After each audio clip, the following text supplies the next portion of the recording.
Hello, Hey, we're I'm live. Debbie and Jill. Uh-huh. And when when I filled in my name, I just Debbie. Just Debbie. Mine's just standard. It just goes along with me everywhere I go. And then people say, "Do you hyphenate your name?" Hmm. Yes. Well, do you have to use both names? That's what the Yes. hyphen is for. Yep, Yes. I want both my names. Thanks very much for asking. yep, yep. Worked So, hard for those names. Stop it. yeah. Yeah. So I'm really excited.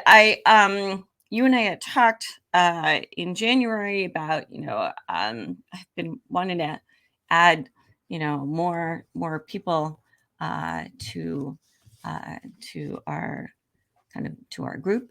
And Hmm. so we invited and accepted, and she accepted a woman named Chris, usually on Facebook. You guys know her as LPC Chris. Right. I met her.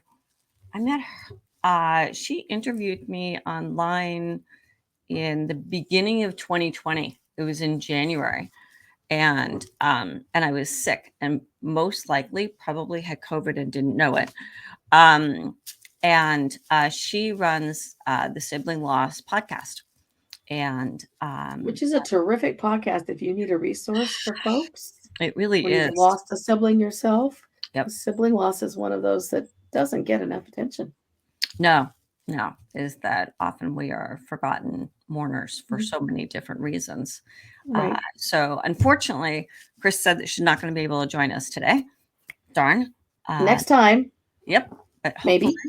yep. Hopefully, we'll see her next time. Um, Mhm. and you know, I can't. Hi, whoever just said hi to us on the on my screen. I can only see that there's a Facebook user, and so I'm not sure who you are. I'm so sorry, but Right. hi. I'm so glad you guys are here to join us. And we thought that uh, we talk about kind of self care and how vital that is for us as grief therapists. Um, yeah, yeah. And Jill, yeah, what's what have you been up to? Oh, all the things I've been doing lots with all of the Valentine's Day Hmm.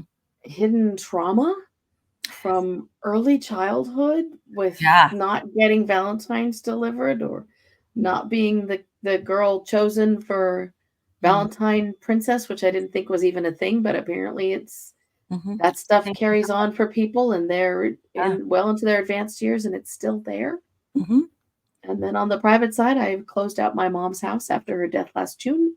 Yeah. So that's been keeping me Hmm. well wrapped up with busyness. Yeah.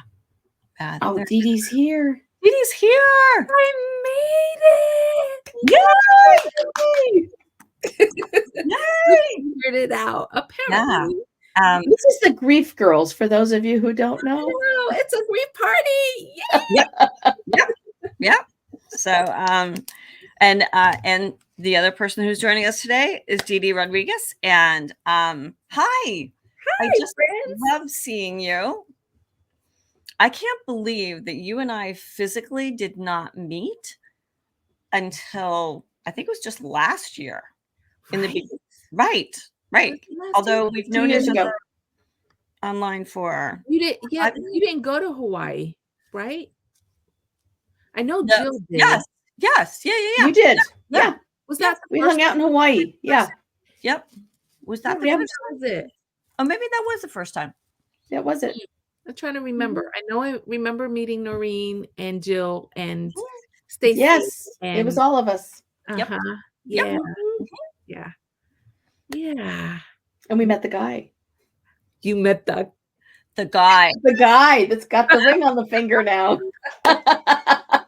We love the guy. Yes. Yes. Yeah, we're actually we've been kind of trying to figure out what we're gonna do with wedding plans and school and what that looks like. It's been Details. interesting. Yeah, details. Details for sure. Whew. Um, Because grief therapists actually have lives outside of practices. Right? yeah, Right? yeah, and that we have to. And And we keep up the training and all that too. I Mhm. have this, I will totally admit that I can get so hyper focused on all things grief, Mhm. and have to kind of, you know, sometimes remind myself of get up, get out,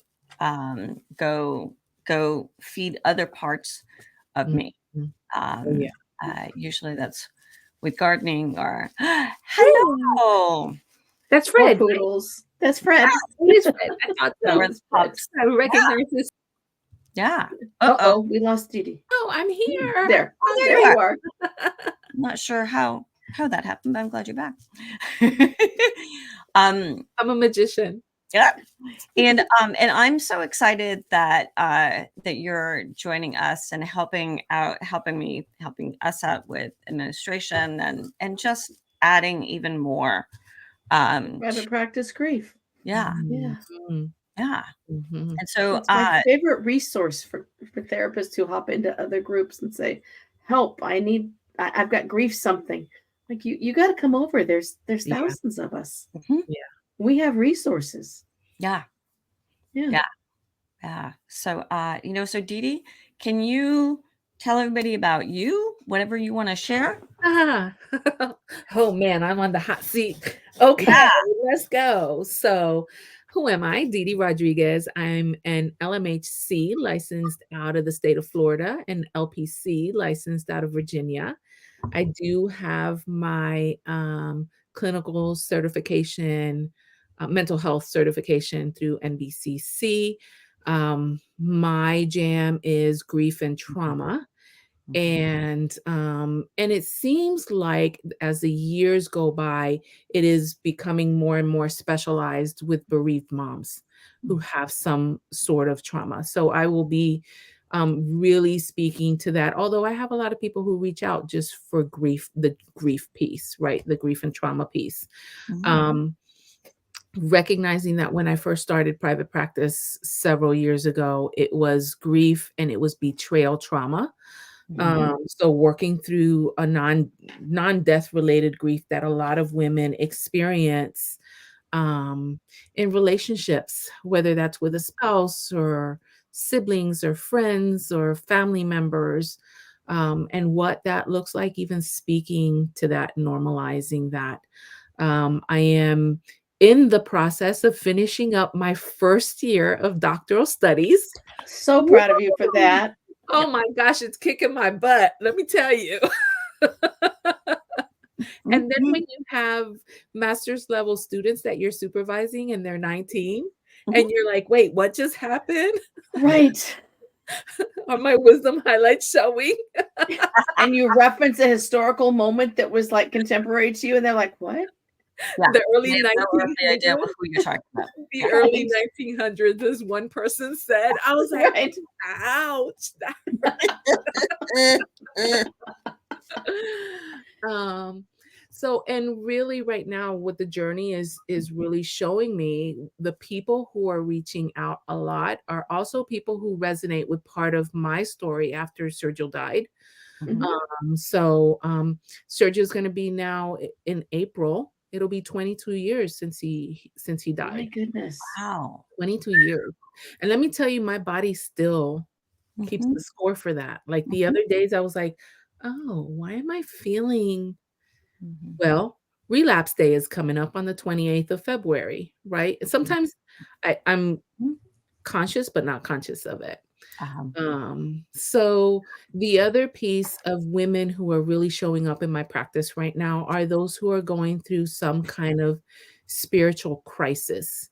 mhm. Um, and although I identify as a Christian, it's not just Christian women who are coming and Mhm. addressing their spiritual crisis. Yeah. So it's more of when I talk about spirituality, where they're finding meaning, Mhm. where they're connecting with hope again in life, like those things, right? The questioning of the why and the how, and Mhm. um, Which is am so I ever often, gonna be better, yeah, right? so Am I always often gonna be people okay? struggle for Right. many grievers. Yeah. Right. Yeah. So I find myself after so many years of supporting grief, starting to niche down even more. Mhm. The piece that I love is really just teaching the basics to therapists.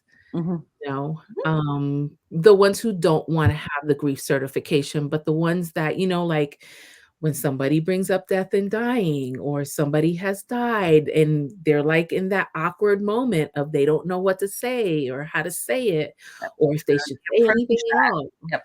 Right. Those are the therapists that just need the basic works Mhm. of how to companion grief and how to Mhm. companion grief compassionately.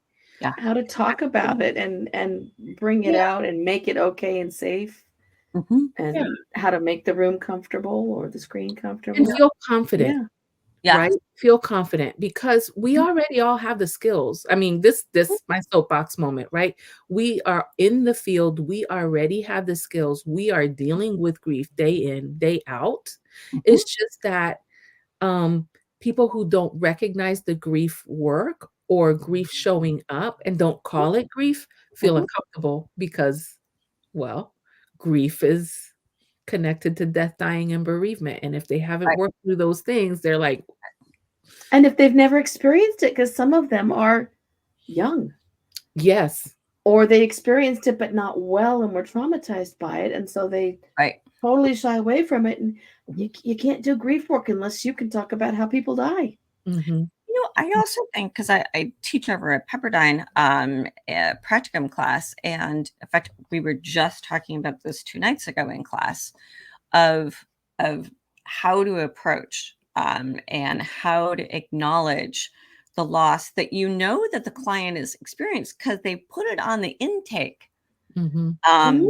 but they're waiting for the client to bring it up. And mhm, it's like, you know what?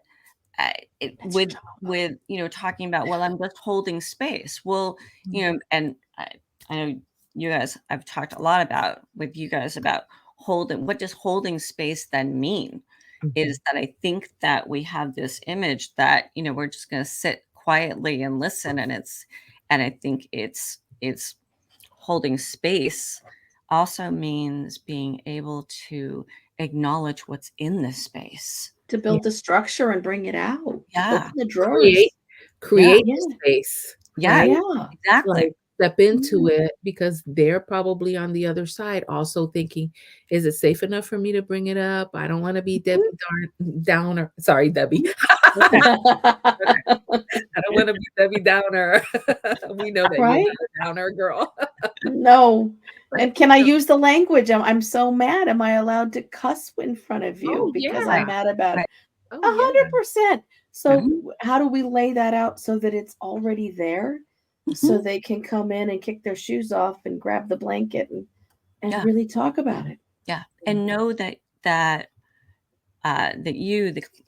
the therapist isn't gonna be scared about it, Mhm. isn't going to go, "Okay, well, let's change the subject." I have to say my one of my first therapists who I absolutely loved and I was with for a long time, um, when I came back and talked to him about my brother had just died, and I was sobbing, and I had come up for air, and he he had never done this before. He said, "You know what, Deb, I have to take a break. I have to go to the bathroom." And I thought, "Wow." I thought, "You know what? I drink a lot of tea during the day. Okay."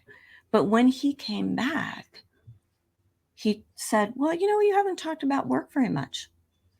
And mm, and it so wow, it really rattled me. But I have to say, I went automatically into, "You're the authority, okay," mhm, and came back the next week, and we talked about that.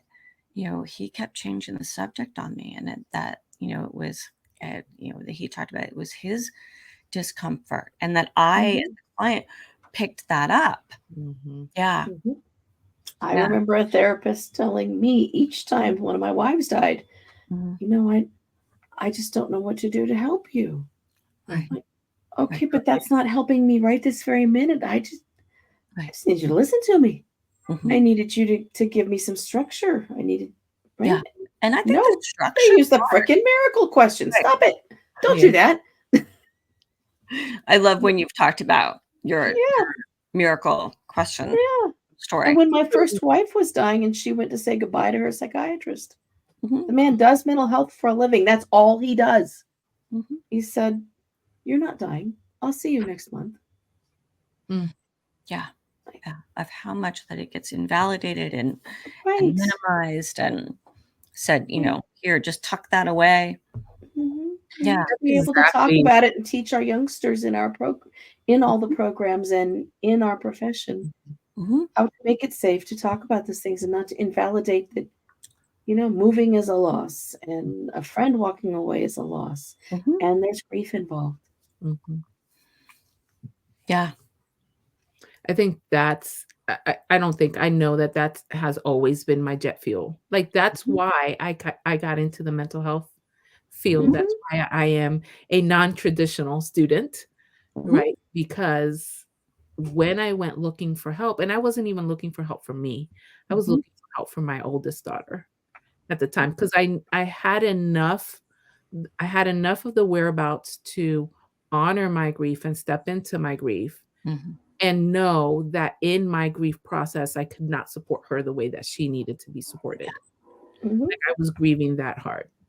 Yeah. Right now, I know that that's one of the things that we teach parents who are supporting, who have children and stuff like that. Find somebody to help you be caregiver, give you breaks, respite, and what have you. But Mhm. I encountered so many professionals who were uncomfortable, who minimized, who invalidated, who deflected Yeah. my grief, Mhm. that it really pissed me off. I was so pissed off that when I woke from my grief, I was like, "Yeah, this can't continue to happen." Well, what Mhm. you do about it? I can sit here and complain, or I can actually create a change. I went Mhm. back Mhm. to school, got Yeah. the degree, and look at me. Now I'm teaching And now we can have the prolonged grief conversations. disorder, right? Yeah. And how to Yeah. diagnose that, and what's the basics of natural and normal grief reaction so that you're not pathologizing the grief of a client who Mhm. comes in because you feel uncomfortable with Mhm. how do you support them, Mhm. Yeah. you know? Yeah. This is years and years ago, but I had another therapist who advised me to not have the word grief in our center's name. Oh, Calabasas Counseling and Grief Center. You should take the grief center out because she said, you're going to scare people. Mhm. I decided not to share with her really because we actually have a waiting list and people want and need to talk about this. Mhm. And that was 25 years ago, and the field has so changed over the last 25 years. I think in particular. I mean, I remember when the grief shelf was a shelf, and it was like maybe half of a shelf on the bookstore in the bookstore. Now I have that entire bookcase is nothing but grief books. Mhm. I'm having to weed mine out to replace them. I ran out of space. Yeah. Right. And that's not even including all the stuff on the Kindle and the stuff at home. Mhm. Yeah. Yeah, which is awesome, which is so cool. It's one of the reasons why I started this group is like, wow, there's a lot of resources out there. And you guys know is that's my jam is there's so many resources. It doesn't have to be just one way. Not And just one point of view, Mhm. no, Mhm. right? It's not at what all. fits you and your client. I remember sitting in ADEC last year and listening. I was in front of that panel watching like Mhm. 10 professionals argue about prolonged grief disorder from 10 different perspectives, Yeah. including cultural norms Mhm. and there was space for all of it. Now, some of them didn't like it, but some of them did. Hey, Mark. Hi, Mark.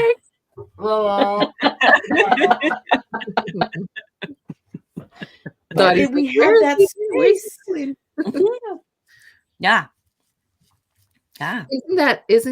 I think that's one of the beautiful things of our relationship, right? That we Mhm. recognize that we don't have to compete against each other, that we can collaborate, that we all have our own, Mhm. superpower within our own niches and what we have to offer and be perfectly okay Mhm. with And be agreeing to perfectly supportive of disagree. each other and the work Mhm. all of everybody does. I Yeah. mean, come on, There's if space. yeah, right? Yeah. Yeah. That there's room for everybody. Yeah. I'm not Mhm. taking anybody's coins and nobody's taking my coins. The clients can say where they're gonna drop No. the money at and be okay Right. with that. Yeah. Yeah. I That's think one of the nice things about being us is clients can read our stories and Mhm. find us, so we don't have to do the part of it's okay to talk about grief because they call us and say, "I can see Mhm. you've had losses and you're a Mhm. mature person." Sometimes mine say you're old, and I really want to be able to talk to someone who's past a certain age and knows this shit, right? That's the stuff, Mhm, Yep. mhm. and Yeah. and that's where we want to get Yeah. the others too. Yeah. Mhm. Tracy says, Not the yes. old part. Yep. Yeah. Mm, Is, uh, I love, clients will sometimes kind of trip a little bit and say, oh, well, but I'm so sorry about, the death of your mom or dad or brother. But I know this is going to sound kind of weird, but I'm kind of glad that you've been through that. It's like, it's okay. You don't have to trip on that. That's why I share it. The That's mhm, reason exactly that why why. we share that is so because Mhm. it creates the safety for other people to be able to talk about their pain, and I know that Mhm. we all pay attention to, okay, what's the purpose of telling that story? mhm, I got And it. the purpose is to let people see Mhm. it's everybody's life and Yeah, we can support them too. yeah. yeah, I do yeah, think Mhm. that is what's a little bit uh, different in working in this niche and working with grief, is that it it uh, you have to be willing to be more vulnerable yourself. mhm. Um, Mhm. yeah, We have to be transparent. yes, that is a Mhm. crucial part of creating that safety. Yeah, And I think and I connect. I'm Somebody just said, yeah. I love that you brought that up because that is one of the things that, in undergrad and in our master's levels classes, you have to be this, blank slate. You have to do, it's unethical to whatever. Like people hide behind the ethics all the time.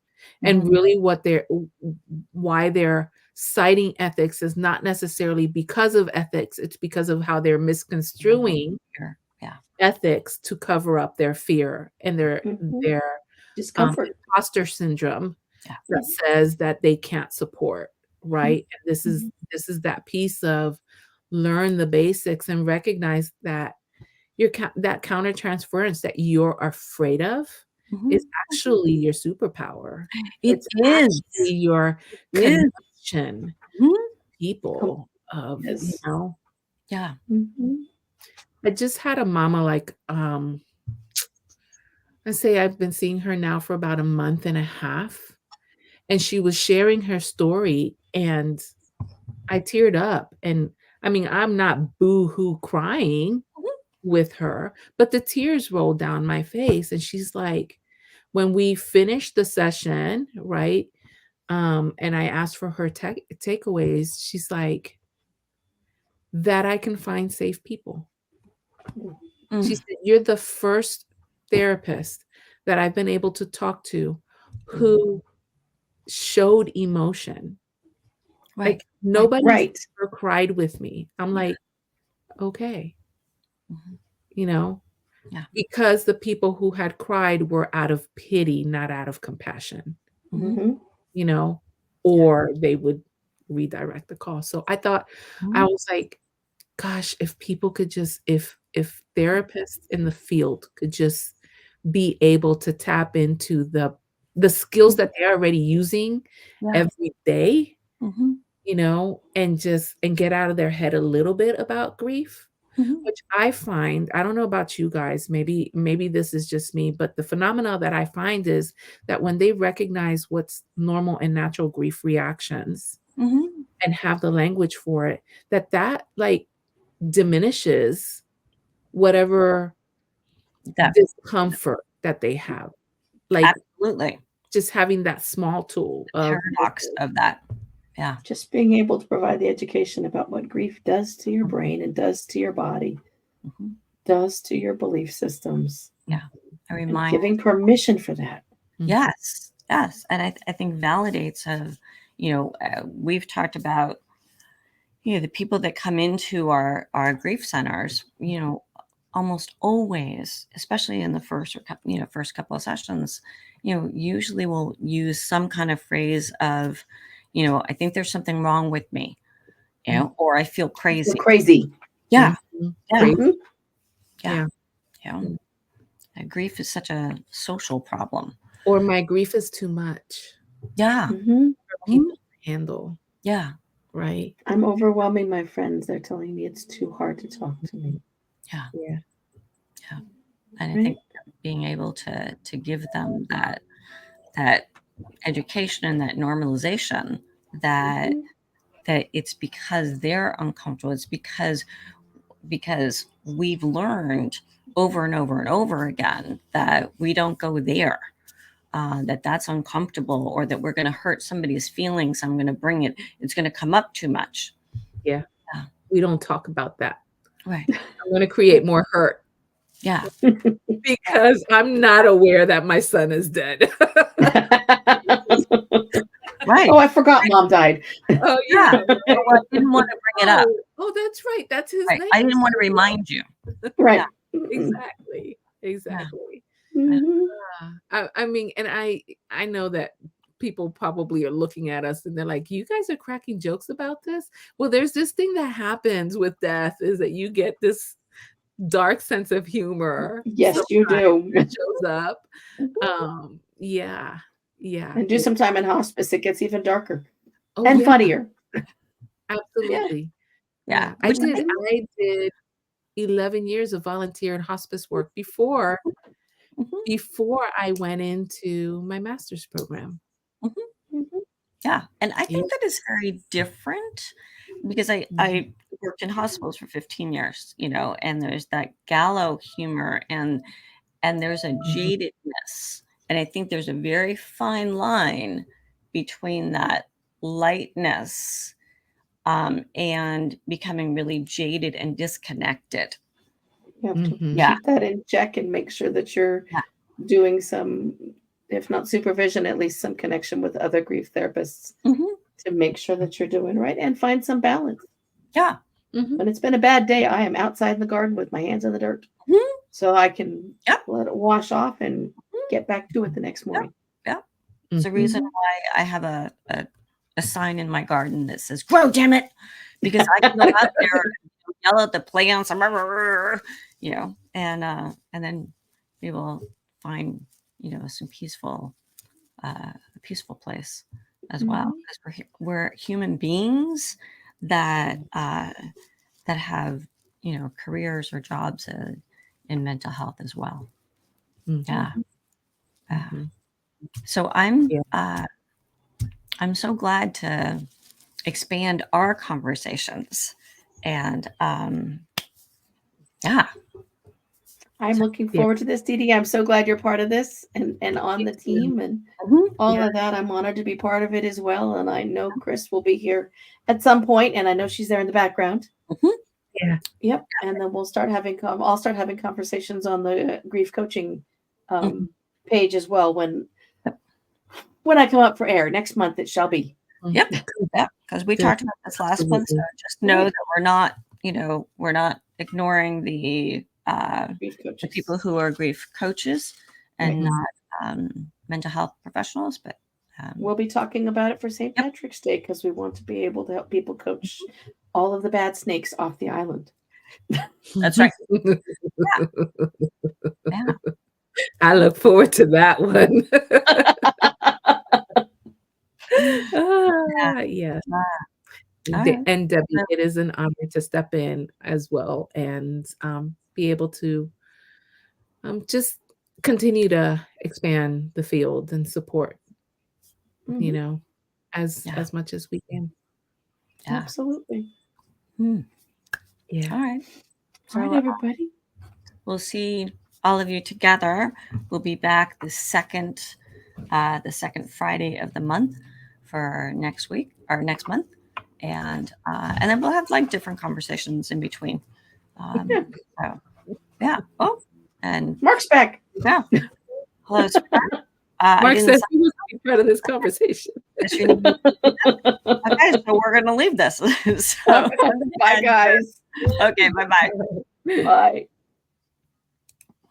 Dude.